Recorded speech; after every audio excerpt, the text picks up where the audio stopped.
Hello' বন্ধু বান্ধৱীসকল, মই হিমাংকু। মই লৈ আনিছোঁ আপোনালোকৰ সহায়ৰ বাবে ইংলিছ লেচন।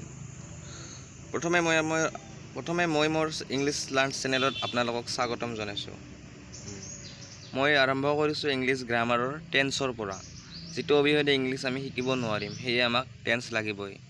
ইয়াত লিখিছোঁ, আপোনালোকে চাব, present tense, past tense and future tense. অৰ্থাৎ প্ৰেজেণ্ট টেন্স মিন্স বৰ্তমান কাল, পাষ্ট টেন্স অতীত কাল আৰু ফিউচাৰ টেন্স ভৱিষ্যৎ কাল।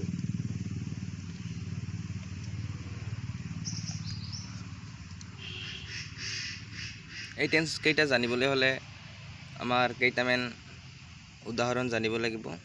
সেই উদাহৰণকেইটো তলত দিয়া হৈছে, আপোনালোকে চাব। প্ৰত্যেকটো টেন্সৰে মই দুটাকৈ উদাহৰণ দিম, আপোনালোকে বেছি ভালকৈ বুজি পাব। প্ৰেজেণ্ট টেন্স,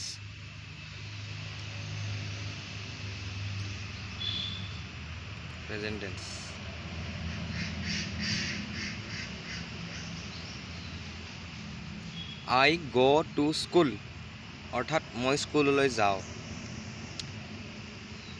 যিহেতু আজিকালি বিভিন্ন জব বা পাৰ্চনেলিটিৰ বাবে ইংলিছ বহু প্ৰয়োজনীয়, সেয়েহে মই আপোনালোকৰ মাজত ইংলিছ শিকাম বুলি ইংলিছ শিকাই আপোনালোকৰ সহায় কৰিম বুলি আগবাঢ়িছোঁ।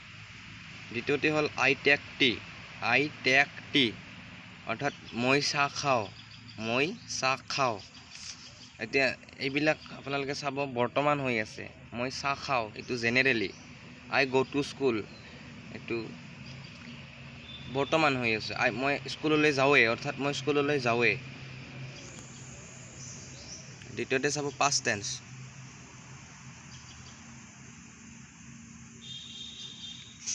ওপৰতে লিখা হৈছে I go to school, অৰ্থাৎ এইটো অভ্যাসগত বাক্যবিলাক আমি প্ৰেজেণ্ট টেন্সত লিখোঁ।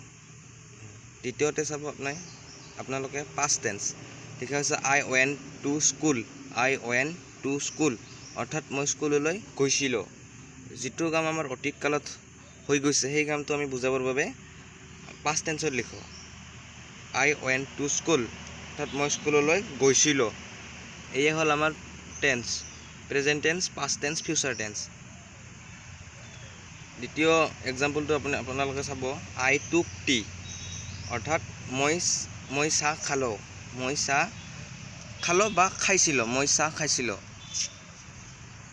ফিউচাৰ টেন্সত আপোনালোকে চাব, চেম এক্সাম্পল আমি ফিউচাৰ টেন্সত লিখি যাম। I shall go to school, অৰ্থাৎ মই স্কুললৈ যাম। অৰ্থাৎ এইটো বৰ্তমান বা অতীত কালৰ নহয়, এইটো ভৱিষ্যতে হ'বলগীয়া যিটো কথা আমি বাক্যৰ জৰিয়তে লিখোঁ, সেই কথাবিলাক আমি ফিউচাৰ টেন্সত লিখিব পাৰোঁ। দ্বিতীয়তে লিখিছোঁ I shall take tea, অৰ্থাৎ মই চাহ খাওঁ।